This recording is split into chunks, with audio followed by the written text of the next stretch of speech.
Ready start. महोदय, ये सेनाएं सुरक्षा की पहली पंक्ति हैं। इन्हें ही हमले का सामना करना पड़ता है। ये कैसे बनी रही हैं? इनका आधार क्या होता है? जैसे जैसे थल सेना, नौसेना और वायुसेना ज़्यादा से ज़्यादा तकनीकी होती जाती है, वैसे वैसे देश का औद्योगिक और प्रौद्योगिक आधार महत्वपूर्ण होता जाता है। आप कोई मशीन, हवाई जहाज़ या कोई और बहुत तकनीकी हथियार विदेशों से मंगवा सकते हैं और किसी को उसे इस्तेमाल करना भी सिखा सकते हैं, लेकिन यह सब ऊपरी सुरक्षा है, क्योंकि इसके लिए आपकी प्रौद्योगिक पृष्ठभूमि नहीं है। यदि पुर्जे खराब हो जाएं तो आपकी पूरी मशीन बेकार हो जाएगी। आपने जिससे मशीन खरीदी थी, अगर वह पुर्जे देने से इनकार कर दे तब भी यह बेकार हो जाएगी और आज़ाद होने के बावजूद भी आप दूसरों पर निर्भर रहेंगे। इस दृष्टि से देखें तो संसार के केवल कुछ ही देश असल में आज़ाद हैं और दूसरे देशों की फौजी ताकत के मुकाबले में अपने पैरों पर खड़े होने के लायक हैं। इसलिए थलसेना, नौसेना आदि के अतिरिक्त आपको देश में औद्योगिक और प्रौद्योगिक पृष्ठभूमि भी बनानी होगी। देश की अर्थव्यवस्था इस सब में सहायता करती है।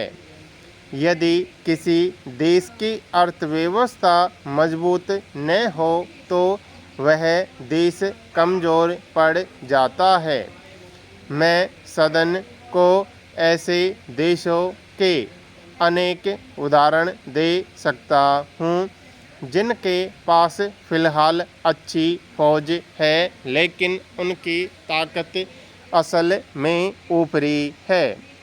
कारण यह है कि उनकी फौज अनेक बाहरी चीज़ों पर निर्भर है, जैसे विदेशी मशीनें, विदेशी अर्थव्यवस्था, विदेशी सहायता आदि। ऐसे देश लाजमी तौर पर पराधीन होता है, चाहे आज़ाद कहलाता हो।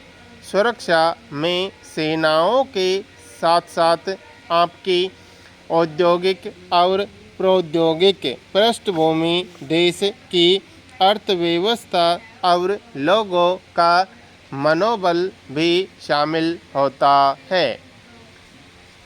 यदि हम दुनिया के देशों पर नज़र डालें तो फ़िलहाल केवल 2 देश ऐसे हैं जिन्हें सैनिक दृष्टि से पहली पंक्ति में रखा जा सकता है। बीच की स्थिति में अनेक देश हैं, इनमें हमारा स्थान कहाँ है? हम टेक्नोलॉजी और उद्योग के क्षेत्र में पिछड़े हुए हैं। फिर भी जापान को छोड़कर एशिया के किसी भी देश के मुकाबले हमारे देश में उद्योग अधिक हैं।